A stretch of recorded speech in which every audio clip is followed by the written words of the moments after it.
네, 저희는 이번에 GNN에 대해서 한번 알아보도록 하겠습니다. GNN의 목차는 딱 이 정도고요.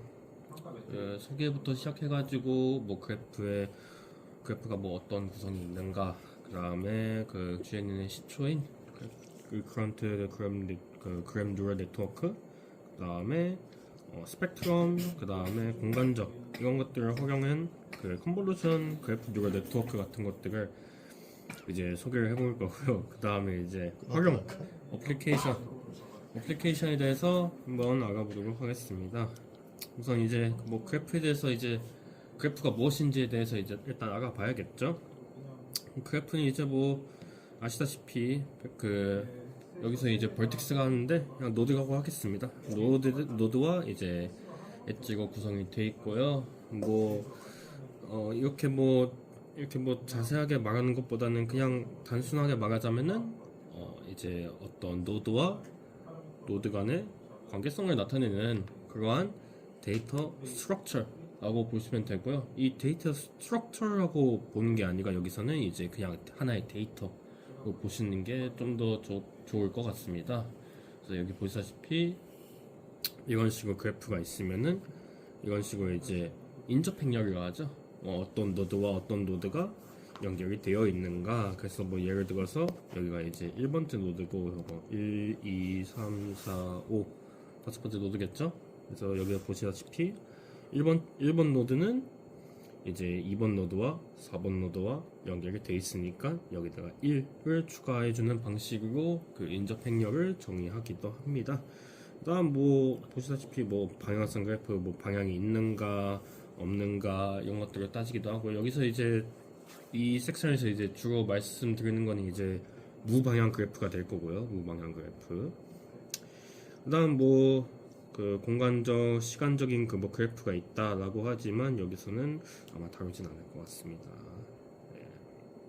그래서 뭐 그래프라는 게 사실 이제 뭐 노드가 적으면은 사람들한테 이제 읽기가 쉽죠, 사실.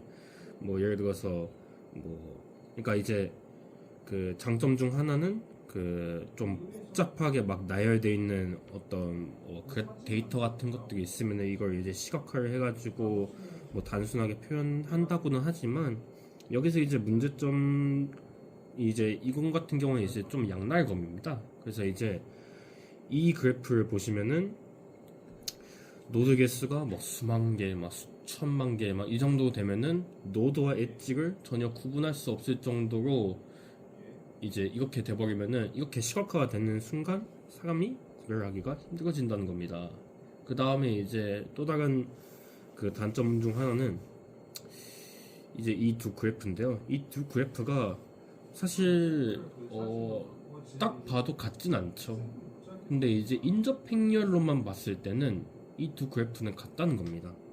그래서 이 두 그래프가 같은 것인가 다른 것인가는 이제 뭐 상당히 조금 고려를 해 봐야 될 상황이겠죠. 뭐 상황마다 다르겠죠. 그 다음 뭐 보시다시피 이제 그래프는 이제 고정된 형태가 아니죠. 뭐 그래프 뭐 계속 바뀌겠죠. 뭐 예를 들어서 뭐 어떤 뭐 소셜 네트워크라는 것도 이제 그래프로 쓰이니까요. 소셜 네트워크 같은 것들도 이제 뭐 누군가 연결되고 또 연결되고 또 연결되고 이런 식으로 이제 계속 바뀌니까 이런 것들 이제 계속 정리를 해줘야 돼요. 그럼에도 이렇게 뭐 단점이 있음에도 불구하고 뭐 사실 장점이 좀 많습니다. 그러한 것들에 그러한 단점에도 불구하고요. 그래서 이제 뭐 앞에서 말씀드렸다시피 관계와 뭐 어떤 상호작용 같은 이제 추상적인 개념 같은 것들을 이제 표현하기에 되게 적합하죠. 뭐 너와 나의 관계 어떤 관계냐, 뭐 학생과 뭐 선생의 관계냐, 뭐 사제 관계냐, 아니 뭐 친구 관계냐 이런 것들을 이제 다루기가 매우 좋다는 겁니다. 그다음 뭐 사실 진짜 이 정도의 어떤 그래프로 표현될 정도의 문제였다면 애초에 엄청나게 복잡했겠죠, 사실. 그럼에도 불구하고 진짜 엄청나게 복잡한 문제를 아주 간단한 표현으로, 그래서 이제 양날의 검이라고 하는 거죠. 그다음 뭐 아시다시피 뭐 소셜 네트워크라든지 어떠한 영향, 그다음 뭐 저희가 이제 뭐 겪었던 뭐 바이러스의 이동 경로라든지 이런 것들을 이제 표현할 때 그래프가 아주 좋다는 겁니다. 그래서 뭐 이런 그래프들을 이제 분석하기 위해서 뭐 BFS랑 DFS, 뭐 A스타, 다이젝스트라 뭐 이러한 이제 뭐 알고리즘들이 많이 나왔습니다. 다음은 이제 그래프 컴포넌트인데요. 그냥 그래프가 어떠한 뭐 요소로 나눠져 있는지, 어떠한 요소가 이제 구성이 되어 있는지 이런 것들을 이제 알아볼 텐데요. 뭐 사실 구성 요소는 엄청나게 많습니다. 근데 이제 그 구성 요소들 중에서 이제 조금 뭐라고 해야 될까요? 핵심적일 수도 있지만 아닐 수도 있습니다. 뭐 그냥 몇 가지만 한번 알아보겠습니다. 첫 번째 이제 디그리인데요. 디그리는 말 그대로 차수입니다. 차수인데 뭐에 대한 차수냐? 이제 노드에 대한 차수입니다. 노드에 대한 차수가 무엇이냐? 노드와 차수는 말 그대로 노드에 연결되어 있는 엣지 개수입니다. 그러니까 이제 뭐 어떤 노드가 어떠한 몇 개의 노드와 관련이 되어 있는가를 이제 식으로 이제 이렇게 같이 표현을 할 수 있는데요. 여기 같은 경우는 이제 이 식이죠. 이 식이 이제 이 밑에 있는 거죠. 그래서 보시면은 뭐 만약에 뭐 V 노드와 I 노드와 이제 J 노드가 연결돼 있다. 그리고 그 I 노드와 J 노드가 연결이 안 돼 있다. 그러면 이제 0입니다. 여기서 여기 같은 앱실론은 이제 엣지입니다. 그래서 보시면은 뭐 예시가 간단하게 들면은 뭐 노드 1 같은 경우에는 5, 4, 2번 노드와 이제 연결이 돼 있으니까 이거 같은 경우에는 뭐 D, V1은 3이겠죠? 이런 식으로 이제 차수를 정할 수 있습니다. 그 다음 이제 뭐 커넥티비티, 그러니까 연결성인데요. 이거 같은 경우는 연결성 안에도 이제 뭐 다양한 요소들이 존재를 하는데요. 그걸 한번 알아보겠습니다. 그래서 이제 첫 번째도 워크입니다. 워크는 좀 많이 나와요. 그 논문 같은 거 보면 좀 많이 나오는데, 워크 같은 경우에는 그냥 노드와 엣지를 순서를 번갈아 가며 나타내는 순서예요. 그러니까 뭐 예를 들어서 이건 거예요. B에서 G까지 가는 어떠한 워크가 있다고 가정을 해봅시다. 그러면 워크가 이제 사실 상당히 많거든요. 뭐 이렇게 갈 수도 있고, 이렇게 갈 수도 있고, 뭐 이렇게 갈 수도 있겠죠. 그래서 이제 그래서 이것들을 이제 어떻게 표현하느냐, 뭐 B 노드, 그 다음에 뭐 BC 연결하는 엣지, 그 다음에 C 노드, 뭐 이런 식으로 나타낸다는 겁니다. CG 엣지, 그 다음에 G 노드, 이런 식으로 나타낸 이게 바로 워크입니다. 저렇게 표현을 저렇게 하는 걸 워크라고 부르는 거죠? 이게 뭐 이렇게, 그러니까 뭐 제가 그냥 이렇게 이미지로 그린 거지만 네. 뭐 그 다 이렇게 표현하는 그 방법이 있습니다. 알겠습니다. 네. 그래서 이제 뭐 워크 안에 엣지 개수가 있는데요. 엣지 개수를 이제 랭스라고 하기도 하고요, 헙이라고 하기도 합니다. 그 다음에 트레이럴 맞나요? 네. 트레이럴은 그 엣지가 반복되지 않은 워크입니다. 워크 같은 경우에도 이제 뭐 여기 갔다가 이렇게 갔다가 이렇게 갔다가 할 수도 있겠죠. 그렇게 되면 이 엣지가 반복이 되니까 이 엣지가 반복되지 않은 어떤 워크, 특정 워크를 트레일이라고 하고요. 그 다음 패스는 그겁니다. 노드가 반복되지 않습니다. 근데 이제 뭐 딱 보면 알겠죠. 뭐 패스하면은 트레일 하다고 볼 수 있겠죠. 노드가 반복되지 않으니까요. 동치예요 그러면? 포함된다고 보면 될 것 같습니다. 포함이요? 예, 패스 안에 아니죠. 그쵸. 이런 상태죠. 예, 트레일 안에 패스가 있다라고 보시면 될 것 같고요. 그 다음에 이제 이식입니다. 이식 같은 경우에는 제가 이번에 그 뭐라고 해야 될까요? 처음 이해했습니다. 이런 게 있는 줄 몰랐는데 이걸 이제 계산해 보면은 이런 느낌입니다. 예를 들어서 1, 2, 좀 천천히 갈게요. 어차피 시간 많으니까요. 1번, 2번, 3번 노드가 있다고 가정을 해봅시다. 그럼 이거에 대한 이게 지금 이제 인저핑열이거든요. 인저핑열을 어떻게 할 거냐? 1, 2, 3, 1, 2, 3이겠죠. 1번과 1번은 연결이 안 돼 있다고 하고요. 그다음 1번과 2번이 연결되어 있고요. 0. 그 다음 2번은 1번과 3번이랑 연결이 되어 있고요. 그 다음 3번은 2번과 연결이 돼 있죠. 자기 자신은 무조건 연결 안 돼 있다고 그냥 표시하나요? 이 인접행렬 같은 경우에는 네 그렇게 정리를 합니다. 네, 나 빼고 누구와 연결이 돼 있는가 이런 것들을 이제 확인하기 때문에. 근데 뭐 그거 같은 경우에는 이제 그 인접행렬이 이제 조금 뭐 거기다가 이제 대각행렬을 더해주는 방식으로 해가지고 계산을 해주기도 합니다. 예. 그거 같은 경우에 이제 다른 논문에 나와 있으니까 알겠습니다. 그 논문을 참고해 주시면 될 것 같고요. 그래서 이제 이게 무슨 뜻이냐, 저는 솔직히 좀 이해가 안 됐거든요. 이걸 이제 거듭 제곱을 하니까요. 그래서 진짜 실제로 한번 거듭 제곱을 해봤습니다. 그래서 한번 해볼까요? 이거 같은 경우에는 거듭 제곱을 하면은 1, 그 다음에 뭐죠? 0이죠. 그 다음에 1이죠. 그 다음에 0, 여기 2죠. 그 다음에 0이죠. 그 다음에 1, 0, 1 이런 식으로 됩니다. 이게 무슨 뜻이냐? 여기도 이제 한번 써볼까요? 자, 저희가 뭐 했죠? a 스퀘어예요. a 제곱을 했죠. 1에서 갈 수 있는 어떠한, 그러니까 두 번에 걸쳐서 그러니까 워크의 랭스가 2인 어떠한 이제 워크의 개수를 나타낸 거예요. 그래서 보시면은 1에서 1로 갈 수 있는 워크가 몇 개 있느냐? 두 번 만에 맞다. 하나, 둘, 하나 있죠? 네. 그 다음에 이거 한번 봅시다. 2에서 2로 갈 수 있는 워크가 몇 개가 있는가? 오, 두 개가 하나, 둘, 하나, 둘, 두 개죠.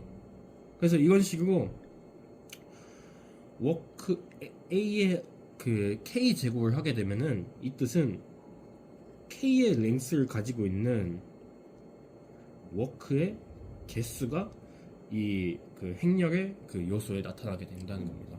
그래서 이런 것들이 이제 있고요. 그래서 이거 같은 경우에는 이게 그 뜻입니다.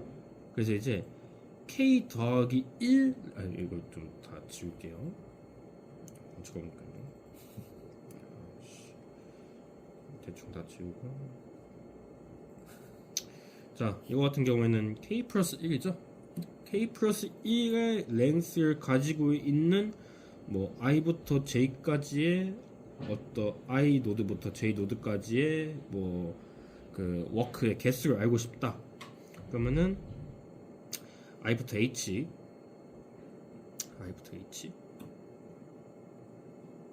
그렇죠. i부터 h 그러니까 이제 뭐 중간 노드겠죠. h 노드부터 뭐 j 노드까지 이렇게 곱을 해준다면 i 플러스 k 플러스 1의 랭스를 가진 어떠한 그 인접행렬을 얻을 수 있고, 그 인접행렬 안에는 뭐 k 플러스 1개의 k 플러스 1의 랭스를 가진 그 워크의 개수가 나온다는 겁니다. 네. 그 다음에 이제 뭐 서브그래프인데요. 서브그래프는 아주 쉽지만 좀 중요합니다. 이거 같은 경우는 이제 그래프 안에 그래프라고 보시면 되는데요. 말 그대로 그겁니다. 그냥 집합 안에다가 부분 집합이 있는 겁니다. 그게 바로 이 서브그래프인데요. 여기도 보시면은 이렇게 그래프 G가 있고요. 그래프 G1 여기에 뭐 속하죠. 그 다음에 G2도 속하고 G3도 이렇게 여기에 속하는 이런 식으로 되어 있는 겁니다. 그래서 여기서 이제 중요한 거는 이런 거죠. 솔직히 뭐 당연하긴 하지만 노드의 이제 부분 집합과 해당 노드와 관련된 이제 엣지의 부분 집합으로 이루어진 그래프라고 할 수 있습니다. 뭐 사실 아주 간단한 거죠. 뭐 이렇게 뭐 부분 그래프가 있는데 여기다가 엣지 씩 그어놓으면은 이걸 이제 부분 그래프라고 할 수는 없죠. 네, 그래서 이런 식으로 이제 정의가 된다. 그 다음에 이제 뭐 커넥티드 컴포넌트, 이것도 이제 이거는 조금 살짝 어거지긴 한 것 같긴 한데요. 그냥 이걸 이제 하나의 큰 그래프로 보는 겁니다. 떨어져 있는데도. 네, 떨어져 있는데도 이걸 하나의 큰 그래프라고 보게 되는 거죠. 근데 어떻게 보면은 그럴 수 있는 거죠. 어떠한 집단과 어떠한 집단이 있으면 뭐 A가는 뭐 이런 말은 좋겠지만 A가는 뭐 마피아 집단이 있다고 칩시다. 그다음 B가는 이제 야쿠자 집단이 있다고 칩시다. 그런 식으로. 예, 이런 식으로 이제 되는 거죠. 이거는 이제 그쵸 이제 깡패 그래프라고 할 수 있는 거죠. 이해가 쏙쏙 되네. 예. 그래서 그래서 이렇게 이제 컴포넌트가 있다.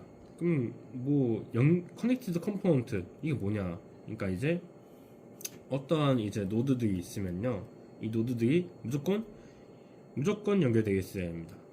이 노드들끼리는 연결이 돼 있어야 되고, 그 다음에 이 두 그래프는 연결이 돼 있으면 안 됩니다. 그래서 이게 근데 뭐 사실 이 그래프가 연결이 돼 있으면은 이거 하나 자체가 커넥티드 컴포넌트겠죠. 그런 식입니다. 그래서 이거 같은 경우에는 이 그래프 안에서는 두 개의 커넥티드 컴포넌트가 있다고 볼 수 있습니다. 그다음에 이제 그래프 컴포넌트인데요. 그래프 컴포넌트 그 shortest path 그러니까 최단 경로죠. 최단 경로 같은 경우에는 조금 어떻게 보면은 그래프 안에서 이제 노드 간의 중요한 정보로 이제 표현이 됩니다. 사실 뭐 당연하죠. 어떠한 노드 5와 노드 2가 있으면은 여기에서 이제 뭐 이렇게 가는 것도 있고 이렇게 가는 것도 있고 이렇게 가는 것도 있잖아요. 그러면 이제 뭐 최단 경로로 통해서 가면은 뭐 조금 더 뭐 정보를 많이 얻을 수 있다 뭐 이렇게 뭐 표현을 할 수가 있겠죠. 사실 뭐 어떻게 정의하냐에 따라 뭐 달라지겠죠. 그래서 이거 같은 경우에도 이제 표현하는 식이 이렇게 딱 두 가지가 있는데요. 여기서 이제 보시면은 이제 P, ST 이게 뭐냐면은 노드 S에서 S 노드에서 T 노드로 가는 패스를 말합니다. 패스의 집합이 그래서 패스의 집합이 있을 경우 이 집합에서 가장 작은 어떠한 패스 이것을 이제 딱 보면 알겠죠? shortest path 그 다음에 노드 S에서 T까지 이런 식으로 표현을 합니다. 그 다음에 이제 뭐 이거 같은 경우는 이제 그 최단 경로를 통해 가지고 직경이라는 것을 이제 구할 수가 있는데요. 직경 같은 경우에는 아주 간단합니다. 어떠한 노드가 이렇게 있다고 칩시다. 그 다음에 패스가 이렇게 있다고 칩시다. 그러면은 패스 그러니까 이제 뭐 다양한 노드들 간에 이제 최단 경로가 이제 막 있겠죠. 여기서 여기까지 가는 데는 뭐 4패스 정도 되고 그 다음에 여기서 여기까지 가는 데는 막 5패스 정도 되고 막 그럴 거잖아요. 그럼 여기서 가장 큰 수 이게 바로 그 그래프의 직경이라고 합니다. 그래서 그래프의 직경을 이런 식으로 정의를 해줄 수 있다라는 것을 알 수 있습니다. 그 다음에 이제 그 중요도, 중심성이라고도 하고요. 중심성, 뭐 중요도, 뭐 등등등으로 불립니다. 그냥 센트럴리티라고 할게요. 이 센트럴리티 같은 경우는 아주 중요합니다. 왜냐하면은 어떠한 노드를, 그러니까 지금 이 파트에서 이제 표현하고자 하는 거는 어떠한 노드에 대한 임베딩, 노드에 대한 어떠한 그 벡터의 형태 이런 것들을 이제 알기 위해서인데, 그걸 알기 위해서 이제 뭐 이 노드에 대한 이제 중요성도 이제 굉장히 중요하겠죠. 그래서 이 노드의 중요성을 어떻게 계산을 하느냐, 그게 이제 뭐 상당히 조금 많습니다만 여기서는 이제 뭐 두 가지만 간단하게 한번 알아보겠습니다. 첫 번째 이제 차수 중요도죠. 차수가 뭐였죠? 디그리였죠? 디그리가 중요성 뭐 어떻게 하냐? 직관적으로 봤을 때 아주 간단하죠. 어떤 한 노드가 수많은 노드와 연결이 되어 있으면은 그 노드가 매우 중요하다고 볼 수 있다는 겁니다. 그래서 이렇게 식으로 나타낼 수 있는 거고요. 그 다음에 이제 근데 이제 이거에 대한 문제점이 이겁니다. 어떤 수많은 노드와 이제 연결이 되어 있다고 가정을 해봅시다. 여기 같은 경우는 이제 뭐 이 그래프를 가정을 할게요. 여기서 이제 뭐 노드와 이제 하나 둘 셋 연결이 되어 있겠죠. 뭐 딱 봐도 이제 이렇게 좀 중요해 보여요. 노드 디그리, 그러니까 디그리가 3 이상인 게 딱 봐도 없으니까요. 여기 하나 있긴 하지만요. 이거 같은 경우에는 뭐 3이니까 좀 중요하겠죠. 근데 사실 생각해보면은 뭐 실생활로 가게 되면은 얘가 뭐 비서라고 칩시다. 비서. 근데 얘가 대통령이에요. 딱 봐도 대통령이 좀 중요하겠죠. 그렇죠. 예. 근데 디그리 그 센트럴리티의 문제점은 얘도 똑같이 여긴다는 겁니다. 그렇게 되면은 이제 각 노드에 대한 어떤 중요성이 있는데 그 중요성을 무시해버리고 그냥 연결돼 있다는 그 자체 하나만으로도 얘가 중요해진다. 그럼 얘랑 동급인가요? 그럴 순 없죠, 사실. 엣지의 가중치를 안 본다는 거죠. 그쵸. 가중치를 보지 않고 그냥 내 맘대로 한다. 내 맘대로보다는 그냥 연결돼 있다, 연결 안 돼 있다. 그것만 가지고는 어떤 중요도를 판단하기가 힘들다. 그래서 나온 게 골베트 중요도입니다. 뭐 그래서 나왔다기보다는 어떠한 뭐 제가 봤을 때는 뭐 이런 방법도 있지만 이런 방법도 있다라는 것을 뭐 알려주는 것 같습니다. 그래서 이거 같은 경우에는 뭐 이제 여기서 이제 어떠한 그 고유치를 합니다. 고유값. 그래서 어떤 고유값이냐? 가장 큰 고유값에 해당하는 고유 벡터를 통해 가지고 중요도를 측정을 하게 됩니다. 그래서 보시면은 이런 식으로 표현을 할 수가 있다는 거고요. 네, 그렇습니다. 그 다음에 이제 그래서 이제 그 대략적인 이제 그 뭐라고 해야 될까요? 그래프에 대한 소개는 끝났고요. 이제 그래프의 하나의 태스크죠. 그 노드 임베딩입니다. 노드를 어떻게 표현을 할 것인가에 대해서 한번 다뤄볼 건데요. 노드 레프레젠테이션, 그러니까 노드 임베딩. 뭐 저희가 이미 다 알고 있죠. 어떠한 노드가 있을 경우에 그 어떠한 이제 뭐라고 해야 될까요? 사용 행렬, 그렇죠. 어떠한 이제 뭐 함수를 통해 가지고 임베딩 스페이스로 보내버려야 된다. 보내서 계산하면은 이제 조금 더 그 뭐라고 해야 될까요? 어떤 그래프라든지 노드라든지 이런 것들 뭐 다양한 것들을 이제 계산하기가 매우 쉬워지겠죠. 사실 여기에만 있으면은 이게 어떠한 위치에 있는지 뭐 유클리드 공간이든 뭐 아무튼 뭐 어떤 공간이 있으면은 이게 어떠한 점이 있는지 얘가 뭐 얘랑 진짜 가까운 건지 아니면 뭐 동떨어진 건지 이런 것들을 이제 판별하기 힘드니까 임베딩 스페이스를 사용합니다. 그래서 이거 같은 경우에는 뭐 임베딩 스페이스를 이용해 가지고 표현을 하게 되면은 어떠한 그 임베딩 매트릭스라는 것을 알게 되는데요. 이건 이제 뭐 간단하죠. 뭐 하나의 컬럼당 노드고요. 이 개수는 이제 뭐 임베딩 디멘션이겠죠. 그 다음에 이제 이거는 그 임베딩 벡터, 그러니까 이 노드를 임베딩 하면은 이 벡터가 이렇게 표현이 된다는 거겠죠. 그래서 알겠습니다. 예, 그래서 근데 이제 뭐 여기서 이제 그 판단해야 될 것이 두 가지가 있다고 합니다. 여기서 나오는 개념이 호모폴리 그래프라고 structural equivalence라고 하는데요. 단순하게 말하자면 여기 표현되어 있는 그림을 통해서 한번 봅시다. U 같은 경우에는 그러니까 U랑 이제 비슷한 어떠한 노드를 찾고 싶어요. 그러면 어떻게 찾느냐? 그러니까 노드가 비슷한 것이 아니라 어떤 이웃을 찾는다고 한번 가정을 해봅시다. 이웃이 그나마 나와 비슷하니까요. 그래서 호모폴리 그래프 같은 경우에는 가장 가까운 걸 찾습니다. 얘가 되겠죠. 근데 structure equivalence 같은 경우에는 나와 어떠한 같은 상태에 놓여져 있는 것들을 찾게 됩니다. 보시면은 이 S6 같은 경우에는 일단 U 노드를 한번 봅시다. U 노드는 이제 뭐 이런 식으로 4개에 둘러싸여 있구나. 그럼 4개에 둘러싸여 있는 노드가 무엇이 있는가? 이거구나. 이거 같은 경우에도 4개로 둘러싸여 있으니까 나랑 좀 비슷할지도? 라고 생각할 수 있겠죠. 이거 같은 경우는 솔직히 실생활에서도 뭐 적용이 가능하죠. 어떤 선생님이 있으면 학생들로 둘러싸여 있겠죠. 그럼 선생과 유사한 것들이 뭐가 있을까? 학생은 아닐 거란 말이죠. 다른 학급의 선생일 거란 말이에요. 그래서 S4는 될 수가 없는 거예요, 그러면? 뭐 S4는 이제 뭐 호모폴리 그래프의 형식으로서는 S4도 이제 뭐 여기와 이제 이웃이 될 수 있겠죠. 쟤도 이제 4개가 연결되어 있는 거 아니에요, S4도? 4개가 연결되어 있지만 어떠한 그러니까 그 뭐라고 해야 되죠? 제가 이제 연결성만 이제 말씀을 드린 거지 어떠한 뭐 위상적인 그 위치라든지 뭐라고 될까요?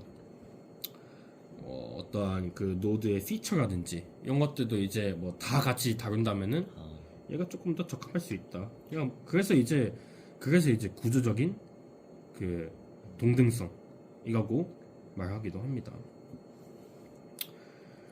답변이 되셨나요? 네. 네, 알겠습니다. 그래서 이제 뭐 어떻게 인비딩 할 거냐? 그게 제일 관건이겠죠. 근데 사실 인비딩 방식에는 이제 여러 가지가 있습니다. 하지만 그 여기서 이제 가장 대표적으로 말씀드릴 거는 이제 노드 벡터겠죠. 예쁘네요. 노드 벡터 이것을 한번 알아보겠습니다. 이거 같은 경우에 이제 뭐 DFS를 통해 가지고 확인을 하겠죠. DFS 같은 경우는 breadth first, DFS 같은 경우는 depth first니까요. 그래서 노드 벡터입니다.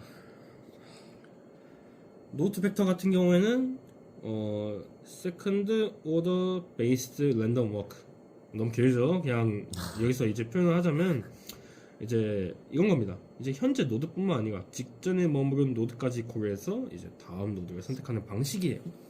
이게 무슨 소리냐? 이거 같은 경우에는 이제 여기를 이제 기준으로 봅시다. 얘가 여기서 왔다고 가정을 해봅시다. 이 V노드 같은 경우에는 이걸로 보면 되겠구나. 이 V노드가 여기서 왔다고 가정을 해봅시다. 그럼 V노드는 이제 다음 노드로 가기 위해서는 다양한 어떠한 그 확률을 통해 가지고 그 다음 노드로 옮겨가게 됩니다. 그래서 이제 여기서 이제 고려를 해야 될 게 세 가지죠.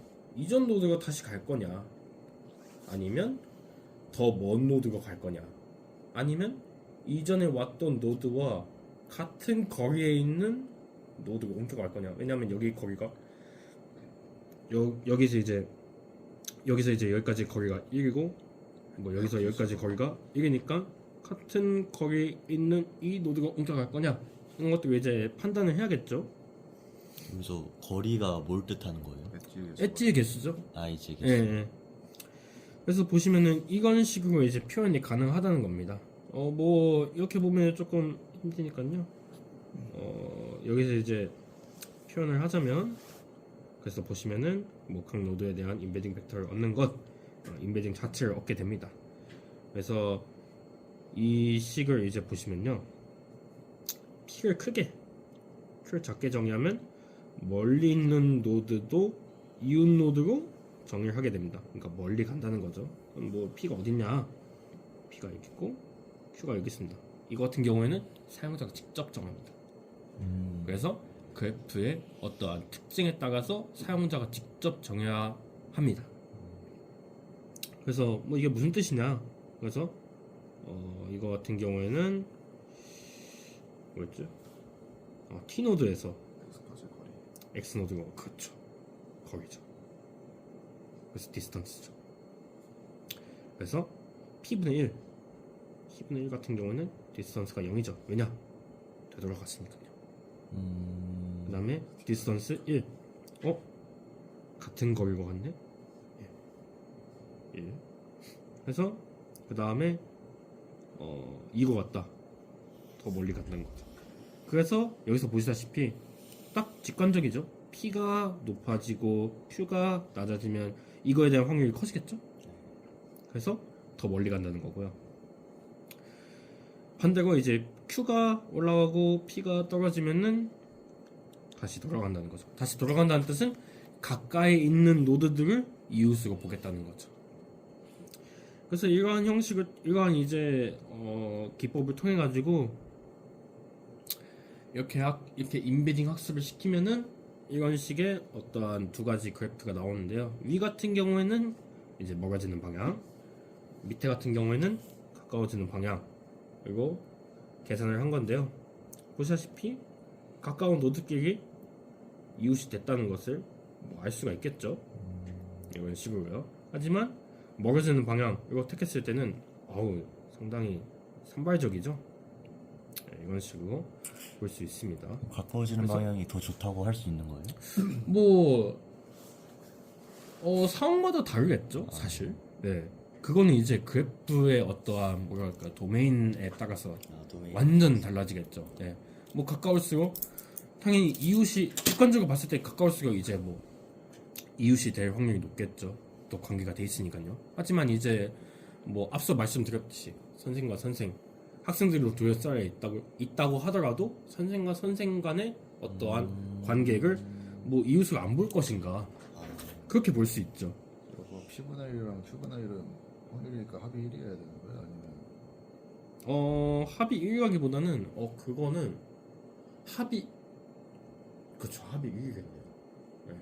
그러면 근데 합이 1이라기보다는 확률이라기보다는 어떤 값입니다. 사실 생각해보세요. 이 Q가 그 제가 알기로는 1보다 작을 거예요. 1보다 작아지면은 이거 1보다 커지겠죠? 그럼 열로 무조건 간다는 거죠. 더 멀어지는 방향으로. 그래서 Q가 뭐 1보다 클 거란 말이에요. 그럼 뭐 이제 뭐 여기로 가는 방향은 더 작아지겠죠. 가장 큰 값을 고르는 거예요? 아니면 정말 확률적으로 가는 거예요? 아마 가장 큰 값을 고르는 걸 겁니다. 예. 하지만 뭐 이런 것들도 이제 그쵸 한계점이 딱 보이죠 사실. 네. 왜냐하면은 여기서 말하는 한계점 학습이 진행된 이후에는 노드에 대해서는 인베딩 어려울 수 없어요. 그러니까 처음부터 다시 다 계산을 해야 돼요. 어떤 노드가 추가되다고 가정을 해봅시다. 다 다시 계산을 해야 돼요. 이거 전체 다. 그래서 힘들죠. 그 다음에 이거 같은 경우는 이제 인베딩 같은 것들 다 미리 저장을 해줘야 돼요. 스택이 쌓이겠죠. 그래서 그 다음에 이제 이거는 순수하게 인베딩을 통해서만 계산을 하기 때문에 속성 정보가 가진 속성 정보를 활용을 안 해요.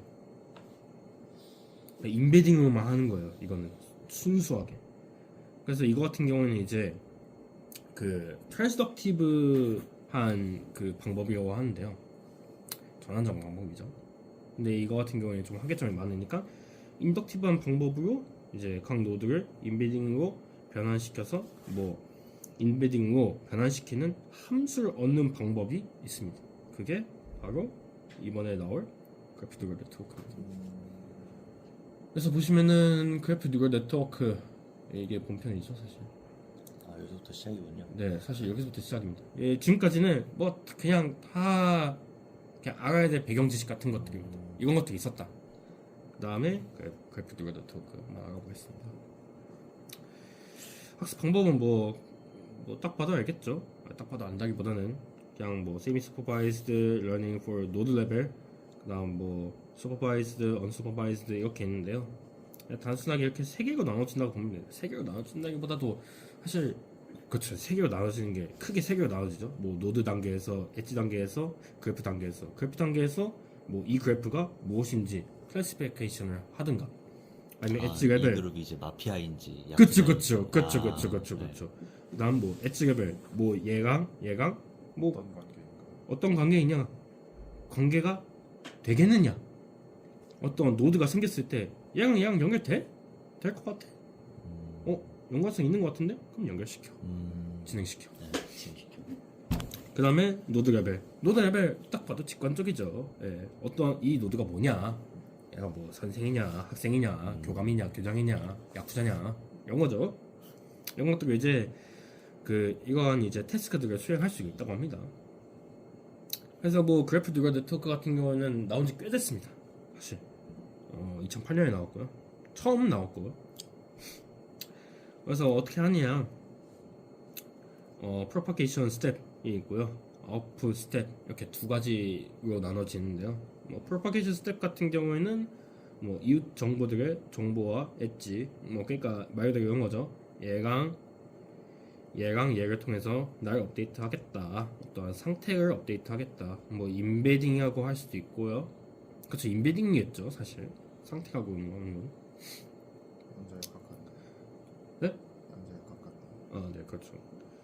그래서 그 다음에 아웃풋 스텝 같은 경우에는 뭐 말 그대로 이 셋 중 하나겠죠.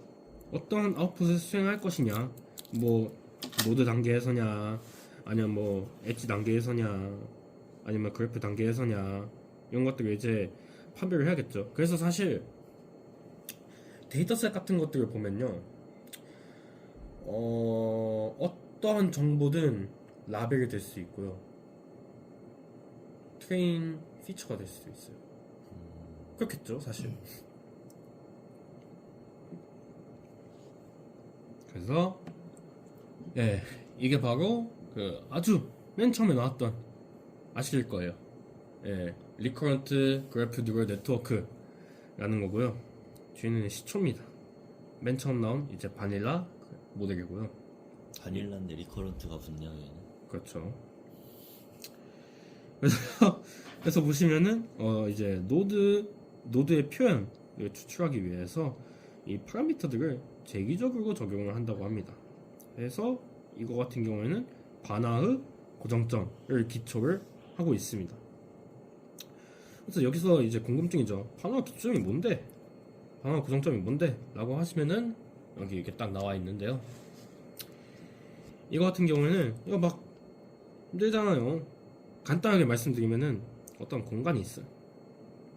이 공간은 어떤 점이든 다 표현이 가능해요. 뭐 어떠한 점이든. 그러니까 이 사이에 빈 공간이 없어요. 어떠한 점이든 제가 다 표현을 할 수 있는 그 어떤 공간이 있어요. 그러면 여기서 어떠한 노드가 있다고 가정을 해봅시다. 그럼 이 노드를 어떠한 사상을 통해 가지고 계속 이동을 시켜요.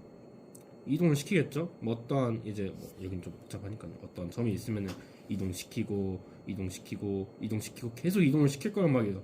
근데 여기서 어떠한 현상이 발생하냐, 이것을 무한 번 반복했을 때 어떠한 특정 점에 수렴한다. 그 뜻은 뭐냐?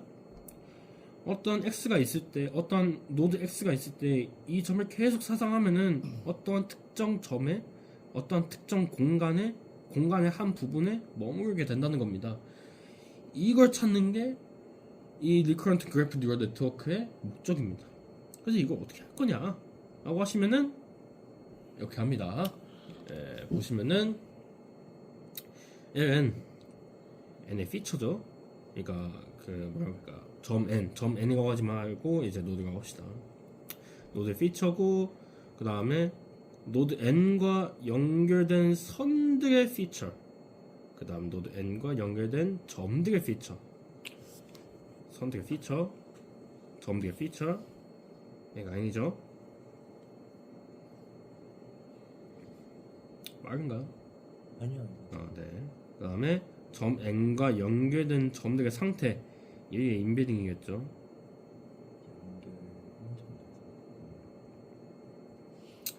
그 다음에 fw, 인풋 값들을 D차원 공간으로 사상하는 얘가 바로 이거죠. 그 다음 G 같은 경우는 그냥 아웃풋 펑션입니다. 그래서 이렇게 보면 조금 그래서 이건 그러니까 이제 러프하게 보자면요, 계속 인풋들이 들어가는 것들을 이제 볼 수가 있죠. 인풋이 들어가고 그 어떤 사상을 통해 가지고 다시 어떤 그 값들이 나오겠죠. 어떤 값이라기보다는 사실상 그거죠. 점이죠. 점들이 어떤 상태, 피처, 값들 이런 것들이 나오겠죠. 이런 것들 계속 하는 겁니다. 언제까지? 이럴 때까지. 이게 뭐냐? 이전의 노드 피처가 이후의 노드 피처랑 뺐을 때 어떠한 아주 미니멈한 값, 뭐 0.01, 뭐 0.001, 뭐 이런 식으로 되겠죠. 이 값보다 작아진다면 멈춘다는 거예요. 그렇죠. 조건이 네. 무조건 축약 사상이어야 되는데 네. 그거를 요 함수에서 어떻게 보장을 해요? 이 함수에서 어떻게 네, 보장을 그러니까 하냐고요? 무조건 어쨌든 거리가 계속 줄어들어야 입실론 아래로 떨어지는데 네네네. 그냥 실험적으로 계속 했더니 입실론 아래로 떨어진다가 나온 거예요. 예, 아마 그런 것으로 알고 있습니다. 네. 바나나 정리가 아까 그거 아니야? 그러니까 바나나 축약 정리가- 사상 계속 줄어들어야 되는데 그 거리가 바나나 정리가요, 이렇게 되기 때문에 정리가 있으니까 한 이게 가능한 것이다. 음... 예, 이렇게 보시면 될 것 네, 같아요. 알겠습니다. 네. 혹시- 이렇게 네, 네. 저기 인풋으로 그러면은 지금 총 몇 개가 들어가는 거예요? L1 뭐 노드의 개수겠죠. 노드 전부가 다 들어가는 거겠죠. 사실상 노드 전부가 다 들어가요. 노드 전부가 다 들어가요? 예.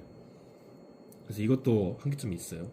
아, 인풋이 엄청 크겠네요. 그렇죠. 어. 네. 그래서 보시면은 엣지도 들어가.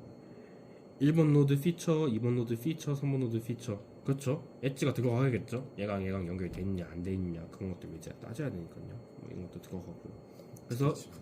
그래서 인풋으로 여기 있네요. 그래서 어떻게 집어넣는지 그게 그래서 인풋으로 감이 이렇게 들어갑니다. n 여기 있고요. LN이랑 LN이랑 피처 아까 처음이랑 그다음에 식은 이것들을 예. 하나씩 해서 이것들을 이제 반복할 때 하나 반복을 묶어서 다 들어간다는 겁니다. 그 XN이 뭐가 나오는 거예요? XN이 이제 그 노드의 인베딩이겠죠. 다 매핑된 거예요. 그렇죠.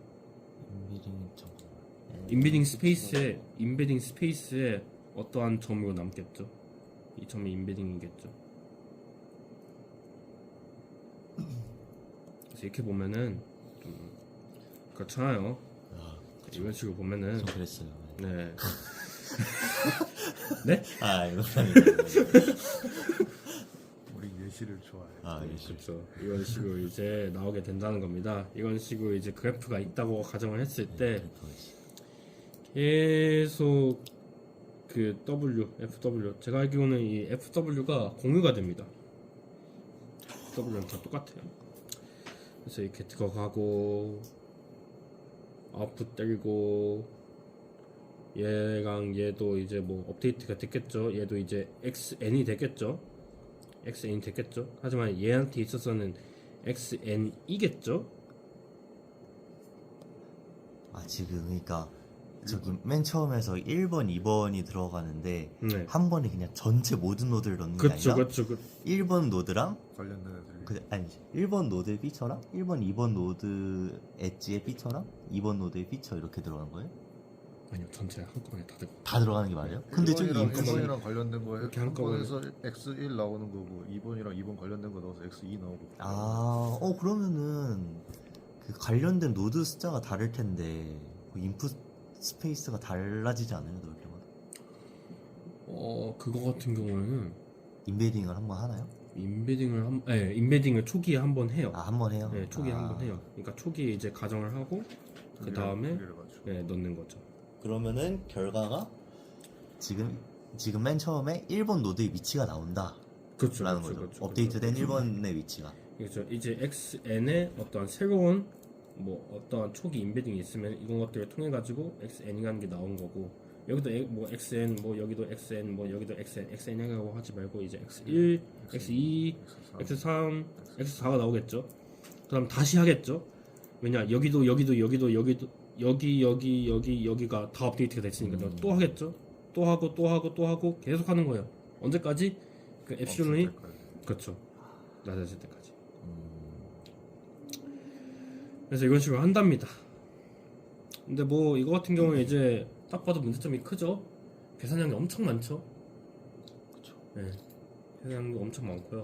그 다음에 네 그런 문제점들이 발생하고요.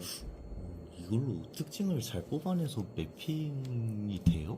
이렇게 그냥 그러니까 지금 그래서 결론은 신기하네. 안 써요. 안 써요. 아 결론은 안 쓴다. 잘 안 써요. 아, 잘 안 써요. 이게 언제 나온 거냐? 2008년에 나온 거예요. 아, 이 당시에는 혁신적이었겠죠. 그렇죠. 네. 그래서 지금은 이제 뭐 다른 방법들이 있으니까요. 양자 버전도 있던데 하시나요? 생각은 해보겠습니다. 그래서 이거 같은 경우에 이제 그래서 이게 어떻게 가능하냐? 어떻게 가능하냐보다도 그러면은 뭐 바로 앞에 있는 노드만 보냐? 아니에요. 이 그 뒤에 있는 노드도 보는 거예요. 이게 바로 제가 전에도 말씀드렸지만 레이어예요. 레이어가 깊어지면 깊어질수록 그 다음 노드를 본다. 이것 때문에 그래요. 그래서 이게 어떻게 되냐? 그렇죠. 이게 이렇게 올라가는 거죠. 지금 전에는 레이어가 그럼 1이었던 거네요. 그렇죠. 바로 다음 것만 봤으니까. 그렇죠. 네. 바로 다음 것만 봤으니까요. 이거 같은 경우에는 레이어가 2단계, 3단계 이렇게 딱 했을 때. 연산량이 훨씬 많아진다. 그렇죠. 그래서 여기 같은 이제 경우에는 이걸 이제 메시지 패싱이라고 하는데요. 대상 정점 A의 인베딩을 얻기 위해서 A의 이웃 그리고 그 이웃의 노드들을 집계를 하게 됩니다. 그러니까 얘를 집계하기 위해서 얘가 있겠죠? B, C, D가 있죠? 예. 근데 B, C, D는 뭘로 그 업데이트가 되죠?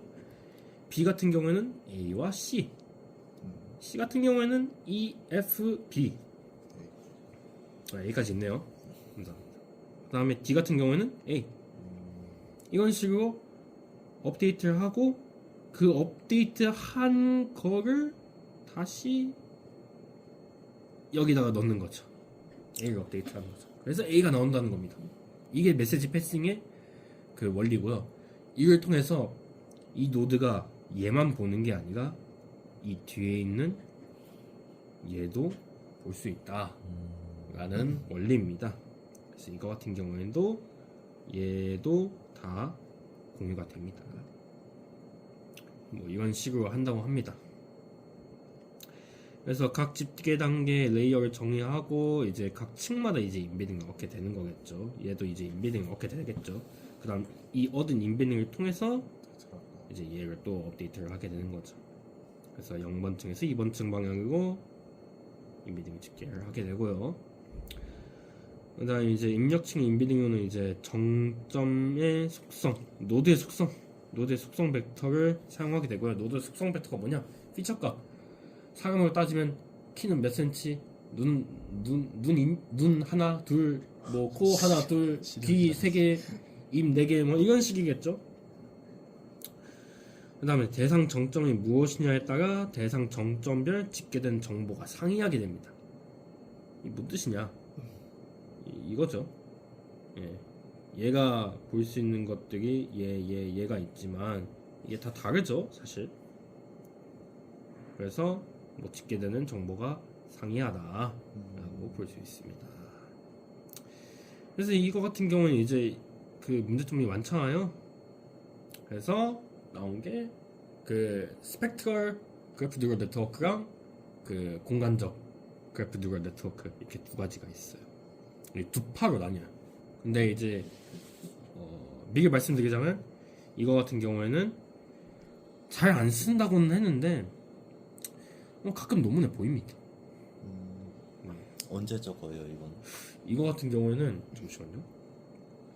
여기 역사가 있습니다. 이것도 이제 한 2013년 정도네요.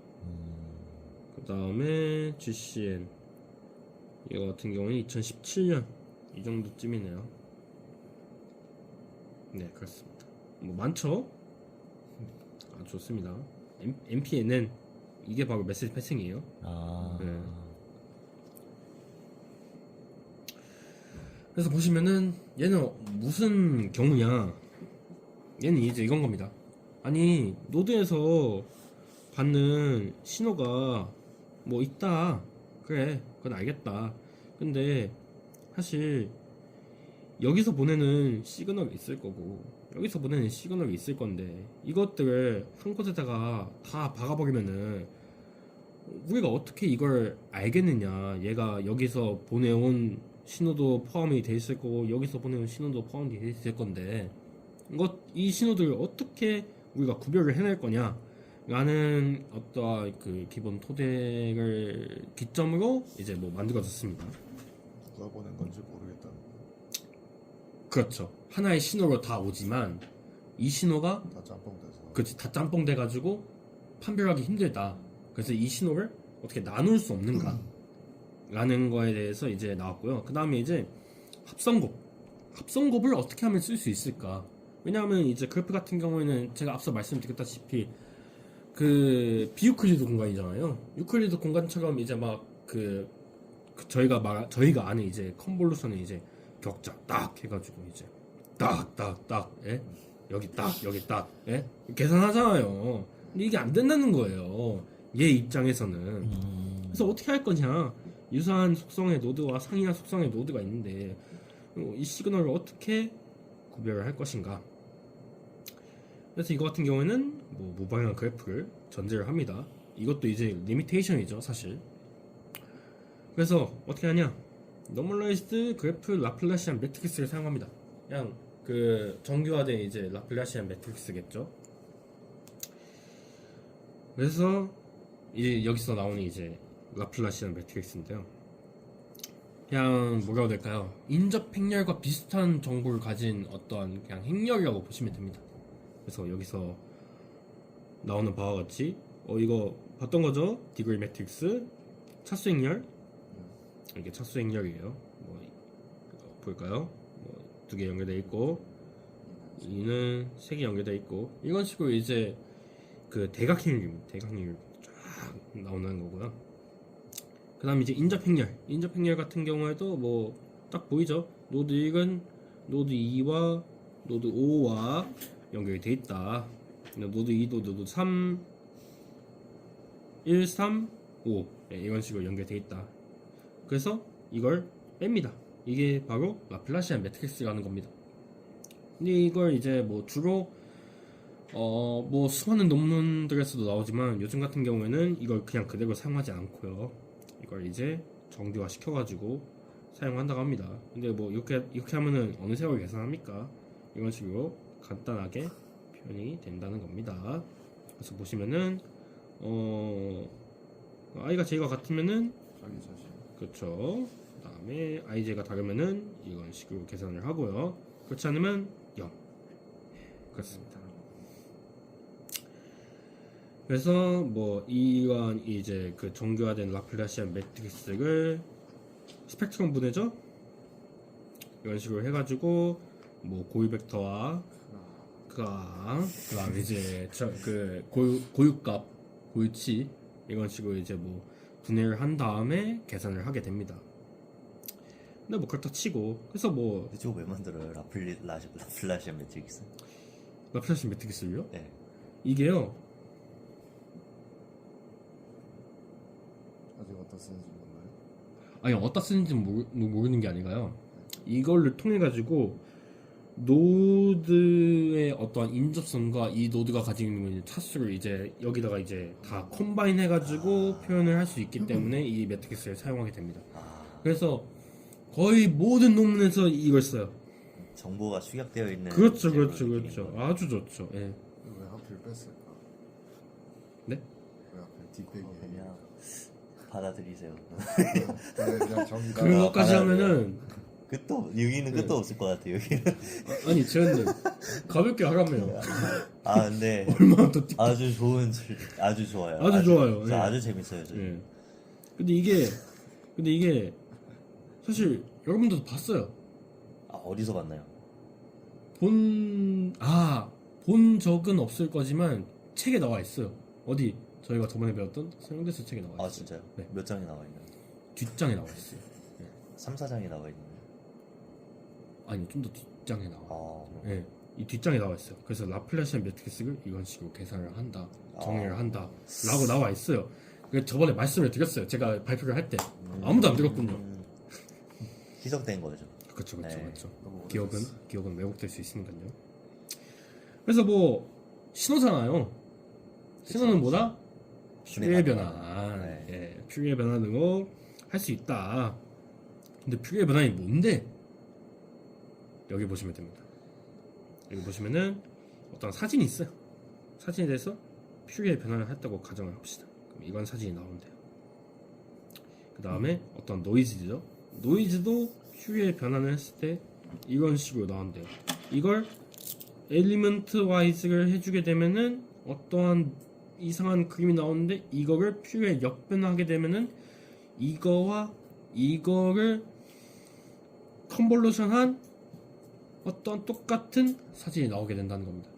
컴퓨터 유저씨. 그렇죠, 그렇죠. 근데 저는 안 배웠어요. 그래서 아니 그러면 이걸 그래프에도 써먹어 보자. 왜냐 그래프에는 컨볼루션 하는 것이 불가능하니까 그러면 이걸 한번 써보자. 해서 나온 게 이겁니다. 이 보시면은 러너블 파라미터 파이가 좀 많네. 이거 두 개죠. 이거 두 개가 이제 이거 두 개가 아니다. 이거 아니에요. 죄송합니다. 예, 오해입니다. 그래서 보시면은 이게 러너블 파라미터고요.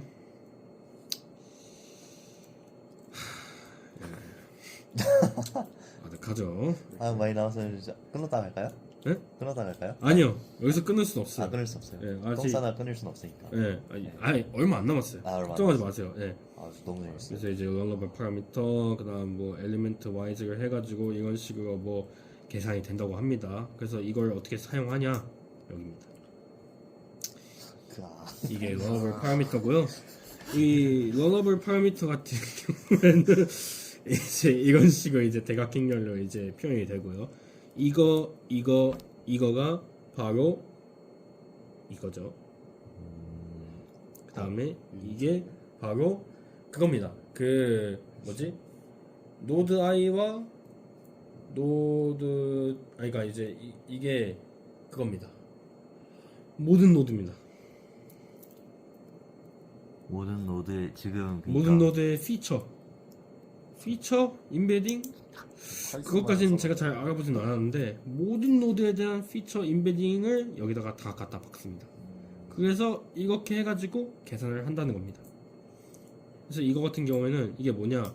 이게 K 같은 경우에는 레이어입니다. 그래서 이제 그 전에 있던 레이어에 대한 어떠한 그 뭐라고 해야 될까요? 그 피처들 노드에 대한 피처들. 콜론 콤마 아니면 열 아니에요? 예? 콜론 콤마 아니면 열로 하는 거. 그렇죠, 열로 하는 거겠죠. 아이어를 그러면 이게 인베딩이겠네요. 아, 제님 아주 좋습니다. 감사합니다. 너무 좋은 지적. 네, 너무 좋은 지적이었습니다. 네. 그래서 이런 식으로 표현이 될 건데, 예, 이걸 이제 다음 레이어로 갈 때는 이런 식으로 계산을 해가지고 그 다음 레이어에 이제 이런 식으로 또 쌓이겠죠. 노드 인베딩이 또 업데이트가 되겠죠. 시그모이드 하는 거. 네, 시그모이드입니다. 네, 시그모이드.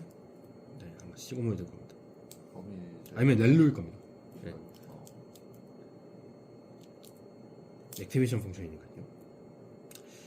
그래서 근데 이거 같은 경우에도 보시면은 계산량이 상당하죠. 그렇죠. 모든 노드에 대해서 그것도 해야 되잖아요. 그러니까 막뭐 스펙트럼 분해도 해야 돼가지고 막그 고유치 구하고 다 곱하고 하다 보니까 이것도 이제 계산하는 게 너무 많아요. 그래서 그다음 이제 뭐 퓨리의 계산도 해야 되니까 이거 뭐 미치죠 사실. 그래서 나온 게 공간적 기반의 컨볼루션 그래프 뉴럴 네트워크입니다. 이거 같은 경우는 기존의 그 컨볼루션 뉴럴 네트워크하고 매우 비슷합니다. 거의 똑같다고 보시면 돼요. 왜냐? 자기의 어떠한 연결되어 있는 이웃들만 가지고 학습을 하니까요. 이 이웃들을 어떻게 학습을 하느냐, 뭐 연결되는지 안 연결되는지 어떻게 아느냐, 여기서 나오는 게 바로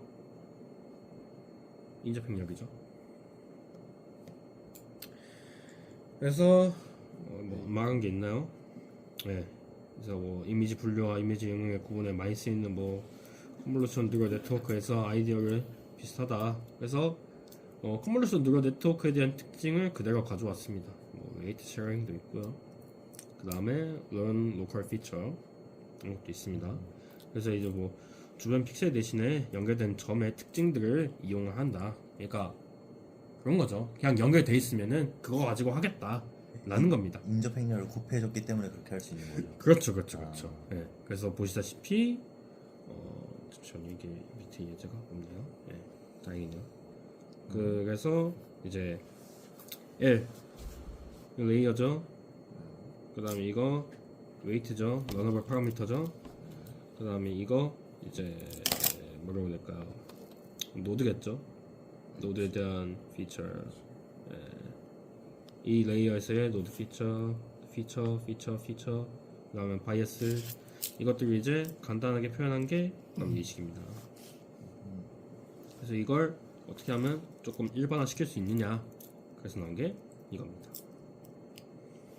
그래서 이 어드조인스 그 인접행력을 통해 가지고 그 이전에 있던 레이어의 그 피처 특징값과 웨이트, 그다음 바이어스 이런 것들을 이제 다 계산을 해가지고 액티베이션 펑션 해서 나온 것이 그 다음 레이어의 어떤 값이다라는 것을 알 수 있습니다. 그래서 뭐 다 말했죠. 그래서 이제 이렇게 이제 최종적으로 이제 그래프 컨볼루션 네트워크를 거친 다음에 어떤 이제 뭐 아웃풋을 내야 되겠죠. 아웃풋을 내기 위해선 뭐 그래프 피처 뭐 최종적으로 뭐 클래시피케이션 아니 뭐 밸류를 뭐 리그레션 한다 뭐 이런 식으로 뭐 어떠한 하나의 뭐 레이어를 쌓아가지고 그 자신이 원하는 어떤 태스크를 수행을 할 수가 있다는 겁니다. 그 다음에 이제 뭐 노드 간의 엣지 정보가 같아도 행렬 내의 값의 순서가 다르기 때문에 뭐 퍼뮤테이션에 대해서 그 변하지 않도록 MLP를 곱하는 것입니다. MLP를 곱했죠. 예, 그래서 이제 여기서 보시다시피 스펙트럴과 스페이셜 베이스의 모델을 비교를 해봤을 때 딱 봐도 스페이셜에 대한 어떤 모델이 조금 더 효율성이 있다는 것을 볼 수가 있었습니다. 뭐 계산 효율성도 있고요. 그 다음에 그래프에 대한 뭐 변화에 대한 대응성이 가능하고요. 뭐 스펙트럴 같은 경우에는 뭐 값이 하나만 변화도 고유값이 다 변하기 때문에 그렇기 때문에 다 다시 계산해야 돼가지고 뭐 굉장히 비효율적이죠. 어떠한 변화에 대해서.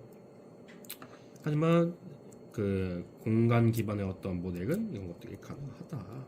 새로운 계산만 해주면 된다. 그 다음에 이제 뭐 다룰 수 있는 그래프의 종류. 다룰 수 있는 그래프의 종류는 뭐 많죠. 예, 스펙트럴 그래프 같은 경우에는 무방향 그래프가 제한이 되어 있고요. 하지만 뭐 공간적 모델은 얼마든지 방향성을 다룰 수 있다라는 것을 알 수 있습니다. 그래서 이거 뭐 어디에 활용되냐? 보시면은 이건 거 이거 같은 경우는 이제 이건 거죠. 사진을 주면은 이 사람이 말 위에 앉아 있느냐, 말 위에 있느냐, 말 뭐 옆에 있느냐, 말이 뭐 땅 위에 있느냐, 바다 위에 있느냐 이런 것들을 이제 뭐 판별할 수 있는 이런 것도 있고요. 그다음에 이거 같은 경우는 이제 생성으로 알고 있습니다. 생성인가? 예, generation image from scene graph. 그래서 그래프를 통해서 이러한 사진을 만들어낼 수 있다는 겁니다. 관계성이니까요. 뭐 보이는 뭐 뭐 남자 뒤에는 그 산의 아이가 있고, 그다음에 페이쇼, 그다음에 뭐 남자 오른쪽에는 또 남자가 있고, 그다음에 throwing, 프리스비 같은 경우는 이제 뭐 부메랑 같은 건가 봐요. 원반. 예, 원반. 이런 식으로 할 수도 있고, 그 다음에 뭐 이거 같은 경우에는 추천 시스템 같은 겁니다. 그래서 뭐 유저가 있고 아이템이 있으면은 이런 것도 계속 연결해가지고 이게 가장 유명하죠. 이거랑 뭐 다음에 나올 그거랑 그게 가장 유명합니다. 이거 같은 경우에 이제 뭐 레이팅을 해주는 거죠. 아이템 추천이죠. 넷플릭스에서 쓰나요? 그렇죠. 넷플릭스, 아마존에서 쓰는 걸로 알고 있습니다. 그래서 그 다음에 이제 가장 유명한 거. 분자 구조이지. 그쵸, 분자 구조죠. 이거 같은 경우에는 예전에 한번 말한 적도 있지만 분자 구조를 통해 가지고 어떠한 센싱, 그러니까 뭐 달콤한 냄새, 바닐라 향, 초콜릿 향 이런 식으로 이제 뭐 할 수 있다는 겁니다. 뭐 다양하죠. 사실 뭐 분자 구조를 조합해 가지고 새로운 어떤 신소재를 만들어낸다든지 약을 만들어낸다든지 이런 식으로도 뻗어나갈 수 있다는 겁니다. 수현님 그런 것까지. 네. 그래서 감사합니다. 아유 고생하셨습니다. 좋은 발표.